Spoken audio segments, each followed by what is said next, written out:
You put this in the hands of Shohei Ohtani, that's magic, baby. Pharaoh has a staff in his hands. And Egypt's a powerful nation. It's one of the superpowers in the ancient world. But the staff in Pharaoh's hands does not compare to the staff in God's hands. There is a power greater. It matters whose hands the staff is in. And then as chapter 5 begins, Moses and Aaron, they have a meeting with Pharaoh. They come into his courts and they're standing there. We're not told how this meeting is arranged. We don't know if they made a call. Perhaps they sent an email. Maybe Moses got on LinkedIn and he was like, hey, Pharaoh, I got a message for you. It's a great plan I have. It's called Let the People Go. I don't know what you're going to think about that. But he shows up. And as he shows up, Moses has some words he's going to share with Pharaoh. In fact, he's going to give 2 speeches to Pharaoh to try and convince him to let the people go. And these 2 speeches are really quite fascinating because they're very different. And this is how it begins in Exodus 5, verse 1. Moses says, "This is what the Lord, the God of Israel, says. Let my people go so that they may hold a festival to me in the wilderness." First thing that Moses will say to Pharaoh is, our God, Yahweh, has said to let the people go. Moses uses that title that he just received in chapter 3, Yahweh. In our English Bibles, that's when you find Lord in all caps. That's God's personal name, his special name, the name that represents his character and his mission and who he is, the God who has always been and always existed. That's the name that God gives Moses. You are to take this with you to remind you of my presence. So when Moses goes before Pharaoh, this is the name that he uses, Yahweh, our personal God, a relational God. And then the reason that he gives to Pharaoh to let the people go is so that they can go celebrate with this God in the wilderness. Now put yourselves in Pharaoh's shoes for a moment. How would he have heard that? You have a God, and that God wants to take you out of Egypt, and you want to go have a party with that God? That would not have made sense to Pharaoh. What kind of God is relational that way? In fact, this is why Pharaoh responds in verse 2. Pharaoh said, "Who is the Lord that I should obey him and let Israel go? I do not know the Lord, and I will not let Israel go." Pharaoh knows gods. In fact, he knows a pantheon of different gods. But Yahweh, this God, a relational God, that's confusing to him. There's something in the scriptures that is called midrash. It was a Jewish interpretive collection of writings and commentary that developed during the Second Temple period. And often you can look in all sorts of different passages in the Old Testament and the Hebrew scriptures, and you can find explanations and commentary that people give to this exact place. And there's a midrash on verse 2 here that's quite interesting. And the midrash is that when Moses says Yahweh wants us to go, Pharaoh takes a breath and he consults some of the people around him. He consults his priests, other rulers. Hey, who is this Yahweh God? And you almost have this picture of Moses beginning to kind of go through a catalog of all the gods. All right, turning the page here. Yahweh, I've never heard of Yahweh before. Who is this Yahweh God? Okay, I don't know him. I'm not going to listen to you. So look what Moses says in the very next verse. Pharaoh doesn't understand Yahweh, so this is how he replies to him in verse 3. Then they said, Moses and Aaron, "The God of the Hebrews has met with us. Now let us take a 3-day journey into the wilderness to offer sacrifices to the Lord our God, or he may strike us with plagues or with the sword." Do you see what Moses does here? He changes the title of God that he uses. He started with saying Yahweh, the personal name of the Hebrew God, but here what he says is the generic term for God, which is the Hebrew word El, where we get power. That's where you get the name Elohim, El Shaddai. Moses, he initially begins his speech by trying to get Pharaoh to understand that there's this God, Yahweh, who's different, who's personal, relational. Pharaoh doesn't quite get it. And so Moses tries to appeal to something Pharaoh would understand. We have a God who's powerful and strong, and if we don't do this, this God may strike us with plagues or the sword. Now, what's really quite interesting is that Pharaoh doesn't reject this. He doesn't say, oh, that doesn't make sense. As we'll see as the chapter unfolds, he gets this description of a God. But Pharaoh is not quite willing to let the people go quite yet. He's still thinking through what he wants to accomplish and even takes into account how he views himself. Moses says, let the people go. And Pharaoh is thinking about this God that he doesn't understand and even probably processing a little bit about how he would have understood worship and sacrifice to the many gods that Egypt served. You know, there's this really interesting book that was written about the story of Exodus. It's called The Exodus You Almost Passed Over. It's by a guy named Rabbi David Foreman. And I could literally plagiarize this entire book, and it would be great because the insight on Exodus is really, really, really quite phenomenal.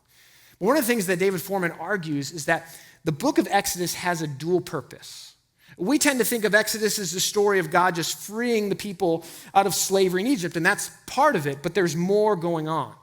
And one of the things that he argues is that Exodus is really a book about describing monotheism. That word monotheism means belief in one God. And what Rabbi Foreman says is that monotheism is connected to this identity of Yahweh. They go together. Now, most of us, we sort of take for granted that we might have, whatever our background is, a monotheistic view of the world and of God. But in most ancient cultures, this was not true. And we know this especially wasn't true in ancient Egypt. They were a polytheistic culture. They had all sorts of different gods that they would have worshipped. In fact, some historians say 40 plus different deities that Egypt would worship. And they would look out and they had gods for pretty much everything. A god for the sun, God for the Nile River, a God for war, a God for the afterlife, a God for the harvest. And so all these different gods existed, and people would worship the gods, attempting to have the gods favor them. In a lot of ways, ancient cultures that developed different polytheistic perspectives, they happened because paganism gave you tools on how to deal with the unpredictable nature of the world. We think about where we live now, and we have all sorts of different technological advances that help us understand the things that take place in this created world. But in ancient cultures, you didn't understand those things. You saw the Nile River rising, and you thought, oh, a god must be angry. You saw a famine strike a land, and you thought, oh, what did somebody do to make the sun god upset? And so what paganism would do is it would tell you the way that you get life to work is you have to sacrifice to these different gods. You have to appease the deities so that they don't strike calamity on you. You have this kind of going back and forth of all these different ways that you would do that. And then here in Exodus, you have Moses talk about Yahweh, one God, a creator God, a God who actually is behind the universe. And if this is true, if monotheism is real, then the world is created not through random happenstance, but through an intelligent design, through a creator that looks out and sees goodness in his creation, and he forms it.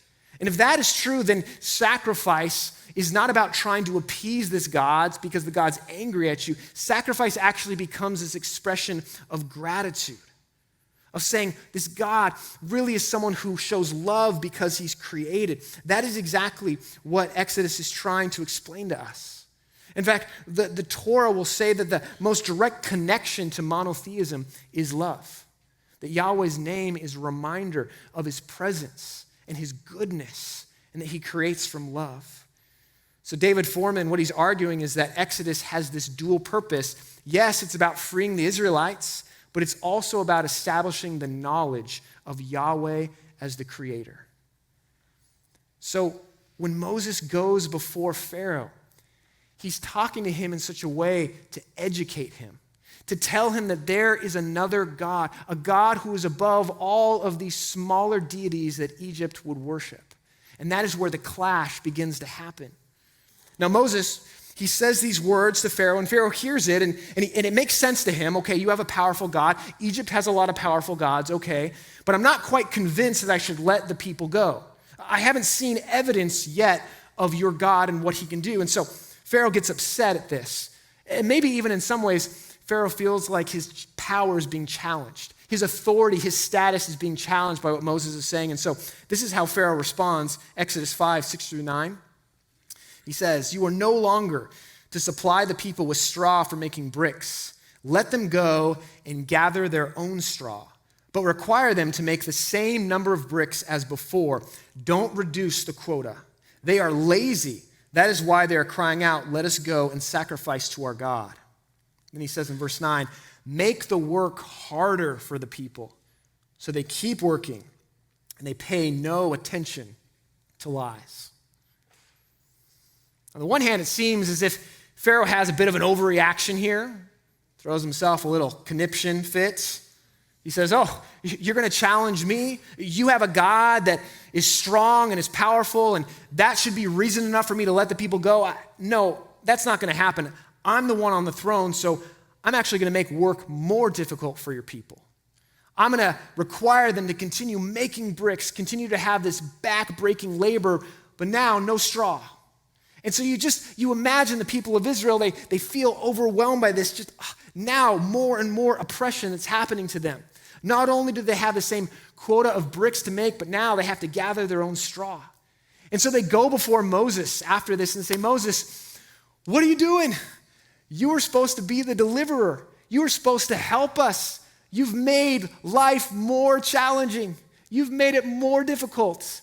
It's like you've put this target on our back." And Moses, well, he has a little discouragement from this.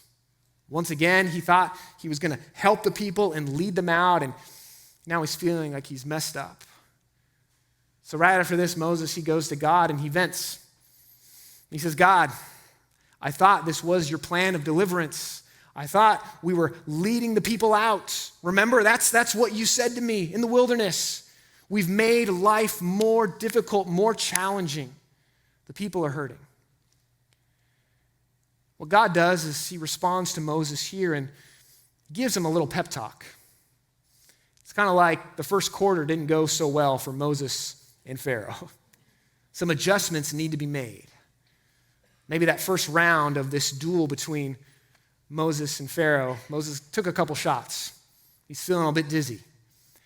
So he goes back to God, and God will say this to Moses to remind him of the plan.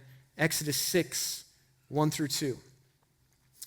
Then the Lord said to Moses, "Now you will see what I will do to Pharaoh. Because of my mighty hand, he will let them go. Because of my mighty hand, he will drive them out of his country." And then verse 2, God also said to Moses, "I am the Lord." God reiterates that name Yahweh, his identity. He says, "Moses, the plan is still unfolding. I know maybe you didn't have a great first run-in with Pharaoh. Your speech didn't fall on ears that were accepting it, but the story's not done. You're going to go back to Pharaoh. Remember, I am Yahweh, and it is by my hand that I will deliver my people. You have to trust in me and what I am doing. Go back and remember those signs that you had. You're going to show those signs to Pharaoh so that he will believe." So at this point, Moses and Aaron, they have another rendezvous with Pharaoh.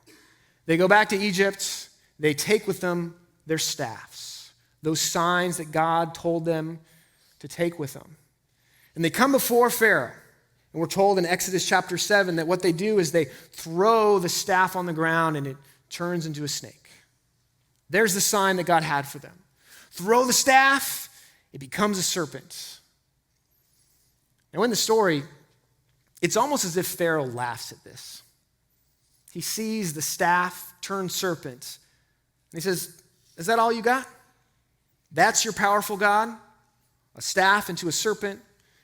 We're told that he waves over some of his own magicians and sorcerers, snaps his finger. They come over and they throw down their staffs, and lo and behold, they also turn into snakes. Pharaoh's thinking, this is the sign? This is the powerful God? You're supposed to tell me that this God is bigger than me and I'm supposed to listen to you and then release the people, but we can do the same thing that your God can do. Now, this is right before all the plagues are going to come to pass, and right before we're going to see all these blows that will take place in the land of Egypt. But there's a really important verse that happens right in this moment that is easy to skip over. But this verse is integral to understanding the message that God is trying to put on display here. This is verse 12 of Exodus 7. It says, as each one threw down his staff and it became a snake, but Aaron's staff swallowed up their staffs. Aaron's staff swallowed up the other staffs. Moses and Aaron, they throw down those staffs in front of Pharaoh. They throw it down in light of his kingdom and his power and his empire. Pharaoh's able to do the same thing, but one staff consumes the other ones. Now, I never noticed this before, and I'm reading Exodus, but it's really important that it doesn't say that Aaron's serpent ate the other serpents. It says his staff swallowed up their staffs. What does it mean if there is one staff that represents rule and power and authority, and it's able to consume the other ones? It's saying that there is a God who's above those gods. It's saying there's a power greater than all the forces within Pharaoh's empire. Moses throws down the staff, and it swallows up these other staffs. See, right after this moment, you're going to start to see the plagues unfold. And we'll get to those in the next couple weeks in our series on Exodus. And the plagues will start happening one by one. And it really is interesting when you begin to read a few chapters at a time and see all the plagues that God will issue and he'll send upon Egypt. And on one hand, it seems sort of confusing because God is taking all of this time. It's a really slow and deliberate back and forth with Pharaoh with the plagues. And you would think, couldn't God just do one plague, one sign, save the people, and then be done with it? But this is where I'm going to call upon David Foreman again, who says there's something intentional happening between each one of these plagues. Each one of these signs that God gives, it's building. It's building. And in a lot of ways, it's almost as if God is trying to get Pharaoh to concede. He wants his yes. He wants him to surrender. And in this moment where the staff swallows up the other staffs, this could have been a turning point for Pharaoh. He could have seen that and thought, okay, I'm out. This God of the Hebrews, Yahweh, this God I've never heard of, obviously stronger than what we have. The staff swallowing up the other staffs. All right, I'm out. Okay, you guys can go. I don't want that trouble. He could have relented in this moment. But instead, Pharaoh's heart becomes hardened. He's stubborn. He doesn't even believe what he's seeing. And he wants to fight back against what God is doing. God will unveil these plagues time and time again. And he's trying to get Pharaoh to come to this place where he acknowledges who he is. That's the dual purpose of Exodus, freeing the people, but also the knowledge of God as a creator. And in this particular scene, God is trying to get Pharaoh to understand that it matters whose hands the staff is in. The power that Pharaoh has does not measure up to God. It matters who's holding it. We know this in our lives, don't we? It matters whose hands something is in. An example.